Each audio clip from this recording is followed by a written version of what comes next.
Good morning everyone. आज हम करेंगे अकाउंटेंसी का पार्ट बी, जिसके अंदर हम चैप्टर करेंगे फाइनेंशियल स्टेटमेंट एनालिसिस। उसके लिए हम सबसे पहले देखते हैं कि फाइनेंशियल एनालिसिस क्या होता है।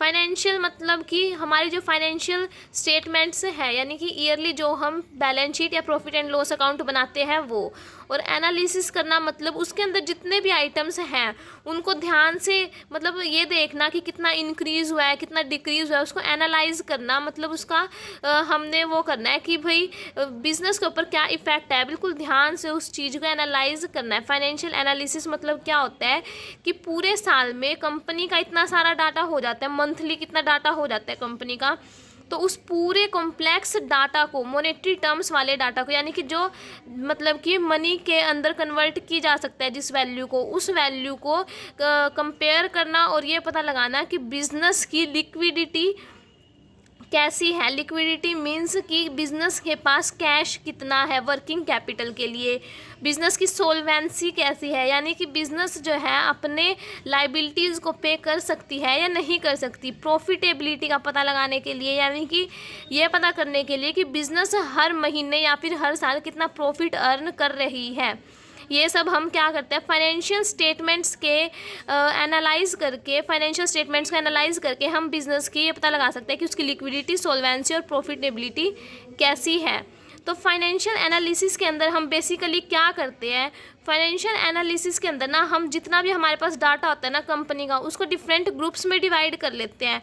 उसके बाद उन ग्रुप्स को आपस में कंपेयर किया जाता है ताकि हमें ये पता चल सके कि बिज़नेस की स्ट्रेंथ क्या है और वीकनेस क्या है, मीन्स कि उसकी ताकत क्या है और कमजोरी क्या है। जैसे एग्जांपल के लिए हम क्या करते हैं कि पूरे साल का हमारे पास जितना भी डाटा होता है ना, उसको डिवाइड करते हैं किन ग्रुप्स में, करंट एसेट्स में अलग कर लेते हैं और करंट लाइबिलिटीज़ में अलग कर लेते हैं। फिर उन दोनों ग्रुप्स को कंपेयर करके ये पता लगाते हैं कि कंपनी के पास अपनी लाइबिलिटीज़ को पे करने के बाद कितना पैसा बचेगा, मीन्स लिक्विडिटी उसकी कैसी है, प्रॉफिटेबिलिटी मतलब कि इस साल उसको प्रॉफिट कितना हुआ। इस टाइप से हम फाइनेंशियल एनालिसिस से कंपनी की किसी भी बिजनेस की पोजीशन का पता लगा सकते हैं। उसके बाद हम देखेंगे कि फाइनेंशियल एनालिसिस के फीचर्स क्या है। फाइनेंशियल एनालिसिस के अंदर हम क्या करते हैं, हमारे पास जो डाटा होता है स्टेटमेंट का, उसको डिफरेंट ग्रुप्स में डिवाइड किया जाता है। देन उसके बाद क्या करते हैं कि जो कॉम्प्लेक्स डाटा होता है ना, उसको सिंपल फॉर्म में और अंडरस्टैंडेबल फॉर्म में कन्वर्ट कर लेते हैं। मीन्स एक ऐसी फॉर्म में, अंडरस्टैंडेबल मीन्स एक ऐसी फॉर्म में जिससे उसको इजीली समझा जा सके, ज़्यादा हमें उस टाइम पे ये नहीं एनालिसिस करने की ज़रूरत ना पड़े टाइम पे। और क्या होता है कि हम इसमें कंपैरिजन करते हैं डिफरेंट ग्रुप्स का, ताकि टाइम पे इजीली हमें कंक्लूजन्स मिल जाए, हम निष्कर्ष निकाल सके पूरे साल की फाइनेंशियल स्टेटमेंट का। इसलिए फाइनेंशियल एनालिसिस किया जाता है। देन टाइप्स और मेथड्स ऑफ फाइनेंशियल एनालिसिस, यानी हम फाइनेंशियल एनालिसिस किस तरीके से करेंगे, उनके मेथड क्या है। तो दो मेथड होते हैं, हॉरिजॉन्टल एनालिसिस और वर्टिकल एनालिसिस। हॉरिजॉन्टल एनालिसिस, इसके अंदर क्या होता है कि जो हम क्या करते हैं कि दो या दो से ज़्यादा सालों की फाइनेंशियल स्टेटमेंट को उठाते हैं, उनको देखते हैं, रिव्यू करते हैं, उनको एनालाइज करते हैं। फिर दो या दो से ज़्यादा सालों की फाइनेंशियल स्टेटमेंट हमने उठा ली, उसके बाद क्या करते हैं, उनके डिफरेंट ग्रुप्स बना लिए जाते हैं। फिर उनको कंपेयर करके जो डिफरेंसेस आते हैं वो पता लगाते हैं। ये देखते हैं कि डिफरेंट ईयर्स में हमें कितना प्रॉफिट हुआ, प्रॉफिट इंक्रीज़ हुआ या डिक्रीज़ हुआ, फिर सेल हमारी बढ़ी या कम हुई। उन सब चीज़ों का एनालाइज करते हैं, कंपेयर करते हैं, ताकि ये पता चल सके कि बिज़नेस की फाइनेंशियल पोजीशन कैसी है, हमारा बिज़नेस ग्रो कर रहा है या नहीं कर पा रहा। ग्रो नहीं कर पा रहा तो किन वजह से नहीं कर पा रहा, ये सब चीज़ें किसके अंदर आती है, एनालिसिस के अंदर आती हैं। और इसके अंदर क्या रहता है, हम फिगर्स को सिर्फ परसेंटेज के अंदर, फिगर्स के अंदर ही नहीं लेते, उसको परसेंटेज फॉर्म के अंदर देखा जाता है। यानी कि पिछले साल हमारे बिज़नेस ने 50% ग्रो किया, इस साल 60% किया, अगले साल 70% किया, तो हम परसेंटेज में इसमें फिगर्स को कंपेयर करके चलते हैं। देन नेक्स्ट रहेगा वर्टिकल एनालिसिस। इसके अंदर क्या होता है, वर्टिकल एनालिसिस, इसमें हम एक ही साल का डाटा लेते हैं। जैसे कि करंट ईयर की हमने बैलेंस शीट और प्रॉफिट एंड लॉस अकाउंट ले लिया, उसी के अंदर हम देखते हैं, उसी को एनालाइज करते हैं कि बिज़नेस का इस साल क्या पोजीशन रही, इस साल कितना प्रॉफिट हुआ, कितना लॉस हुआ, और किन फैक्ट्स और फिगर्स की वजह से हमें ये प्रॉफिट या लॉस हुआ, ताकि हम ये डिसाइड कर सकें कि फ्यूचर में हमें उस चीज़ को मेंटेन रखना है या नहीं रखना। इसके अंदर हम बेसिकली जो है रेशोज़ का यूज़ करते हैं, जैसे डिफरेंट रेशो होती है हमारी, डेब्ट इक्विटी रेशो, लिक्विडिटी रेशो, उन रेशो को यूज़ करके उनके फॉर्मूले लगा के हम ये पता लगाते हैं कि हमारे बिजनेस की पोजीशन क्या है।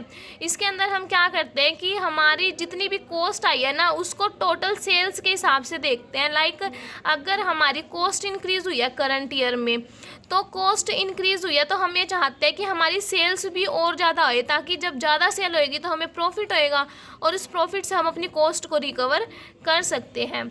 जब हमने दोनों एनालिसिस को देख लिया उसके बाद हम ये देख सकते हैं कि इन दोनों में से सही ज़्यादा अच्छी कौन सी है, कौन हमें बेटर रिजल्ट्स प्रोवाइड करती है। तो हॉरिजॉन्टल एनालिसिस जो हमारी है वो ज़्यादा अच्छी है, क्योंकि उसमें हम क्या करते हैं, 2 या 2 से ज़्यादा सालों का डाटा लेते हैं, तो बिज़नेस की फाइनेंशियल पोजीशन इजीली पता चल जाती है। लेकिन वर्टिकल एनालिसिस में जब हम एक ही साल का डाटा ले रहे हैं तो इस साल में हम ज़्यादातर क्या कंपेयर कर लेंगे, मंथली जो है वो देख लेंगे कि क्या हमारी चीज़ इंक्रीज़ हुई क्या डिक्रीज़ हुई, लेकिन हमें बिज़नेस की पोजीशन का पता नहीं चल पाता करंटली। इसके अंदर बस ये रहता है कि हम जो है जैसे जिस चीज़ में हमारी फर्म डील कर रही है, यानी जो चीज़ हम सेल कर रहे हैं वो कोई दूसरी फर्म सेल कर रही है, उसके साथ हम अपना कंपैरिजन कर सकते हैं वर्टिकल एनालिसिस के अंदर, लेकिन हम अपने फर्म की फाइनेंशियल पोजीशन का एग्जैक्टली पता नहीं लगा पाते इसमें।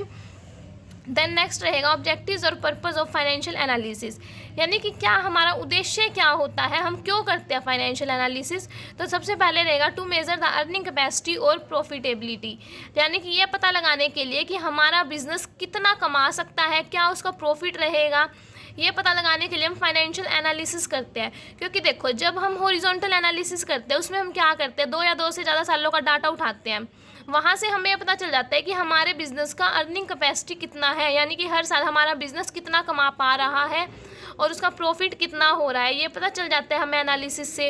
देन नेक्स्ट रहेगा टू मेजर द सोल्वेंसी, यानी कि हमें पता चल जाता है कि हमारे बिजनेस के पास कितना पैसा है, कितना वो अपनी शॉर्ट टर्म और लॉन्ग टर्म लाइबिलिटीज़ को पे कर सकता है टाइम पे। ये हमें कैसे पता चलता है, लिक्विडिटी रेशियो के बेस पे पता चलता है कि हमारे बिजनेस के पास लिक्विडिटी कितनी है, कितना कैश में पैसा रखा है, जिसके बेस पे वो अपनी शॉर्ट टर्म लाइबिलिटीज़ को पूरा कर सके। देन नेक्स्ट रहेगा to measure the financial strength, यानी हम फाइनेंशियल एनालिसिस इसलिए करते हैं ताकि हमें ये पता चल जाए कि हमारा बिजनेस जो है फाइनेंशियली कितना स्ट्रॉन्ग है, यानी कि पैसों के मामले में कितना ताकतवर है हमारा बिजनेस। लाइक हमें ये पता चल जाता है कि अगर हमारे पास ज़्यादा पैसे हैं तो हम नई मशीनरी खरीद सकते हैं, अगर नहीं है तो हमें बाहर से पैसे उठाने पड़ेंगे। फिर हमें ये पता चलता है कि हमारे बिजनेस की रेप्यूटेशन कैसी है मार्केट के अंदर और कितना पैसा हम बाहर से उठा सकते हैं। ये सारी चीज़ें हमें फाइनेंशियल एनालिसिस के बेस पे पता चलती है। देन फोर्थ पॉइंट रहेगा to make comparative study with other firms, यानी कि हम दूसरी जो फर्में हैं उसके साथ अपने बिजनेस की कंपैरिजन कर सकते हैं। जैसे वर्टिकल एनालिसिस के अंदर मैंने आपको बताया कि उसके अंदर क्या रहता है, हम अपनी फर्म का डाटा देख लेते हैं, फिर दूसरी फर्म के साथ खुद का कंपैरिजन कर सकते हैं वर्टिकल एनालिसिस में। तो इस टाइप से हमें एनालिसिस के अंदर ये भी फ़ायदा रहता है। देन फिफ्थ पॉइंट रहेगा to measure the capability of payment of interest and dividend. यहाँ पे ये बताया हुआ है कि हमें ये पता चल जाता है कि हमारा बिजनेस इंटरेस्ट या डिविडेंड की पेमेंट कितनी कर सकता है, टाइमली कर सकता है या नहीं कर सकता। जैसे कि हमें जब ये लिक्विडिटी का पता चल जाएगा, लिक्विडिटी से ही हम इंटरेस्ट या डिविडेंड की पेमेंट करते हैं। प्रॉफिटेबिलिटी का पता चल जाएगा, प्रॉफिट ज़्यादा होंगे तो डिविडेंड ज़्यादा पे करेगी कंपनी।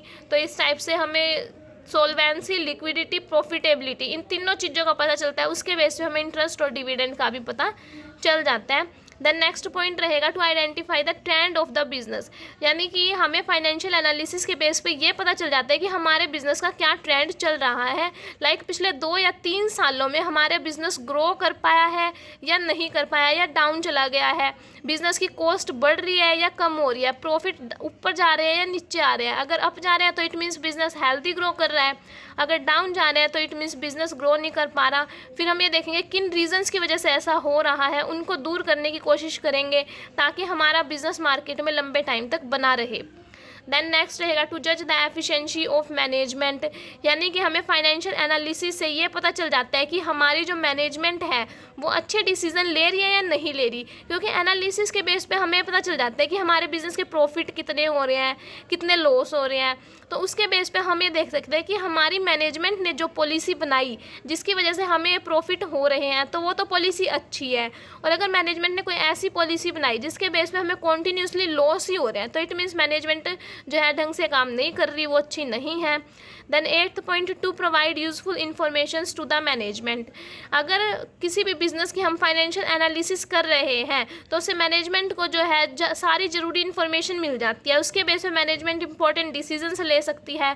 अगर बिजनेस के अंदर कुछ वीकनेस है, कोई कमियां हैं, तो वो उसको मैनेजमेंट दूर कर सकती है। तो इस टाइप से मैनेजमेंट को यूजफुल इन्फॉर्मेशन मिल जाती है, उससे बिजनेस का बहुत ज़्यादा फायदा होता है। देन आज का लास्ट टॉपिक रहेगा यूजेस ऑफ फाइनेंशियल एनालिसिस, यानी फाइनेंशियल एनालिसिस करने के हम जो पूरे साल देखते हैं कि हमारे प्रॉफिट इंक्रीज हुए हैं, डिक्रीज हुए हैं, उसका हमें फ़ायदा क्या होता है, यूजेस क्या होते हैं, उपयोग क्या होते हैं उसके लिए हमारे।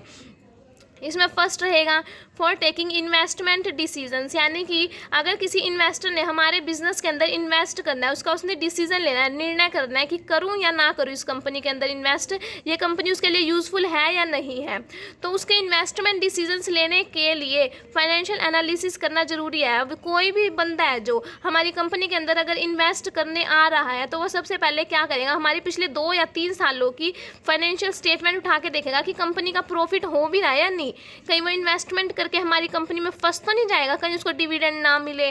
तो इसलिए वो फाइनेंशियल एनालिसिस करेंगे इन्वेस्टर पहले, तब जाके इन्वेस्टमेंट डिसीजंस लेते हैं।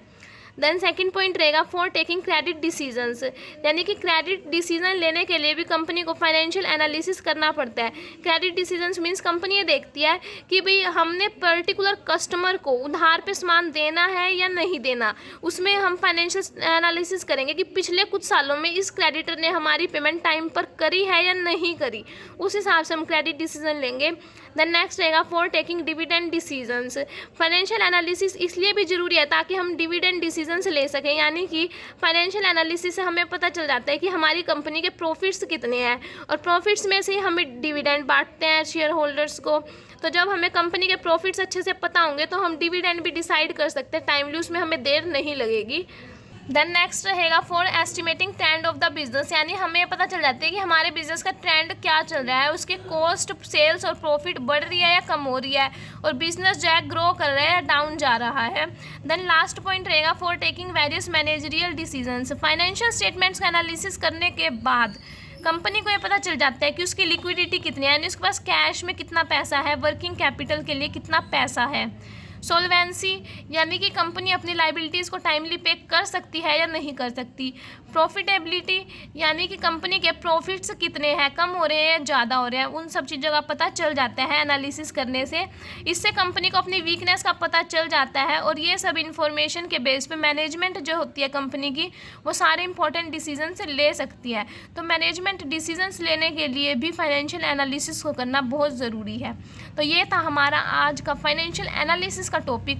आई होप आप सभी को समझ आया होगा। अगर समझ आया हो तो वीडियो को लाइक कर देना, चैनल पे नए हो तो चैनल को सब्सक्राइब कर लेना। जल्द ही मिलते हैं एक नई वीडियो के साथ, तब तक के लिए टेक केयर, थैंक यू।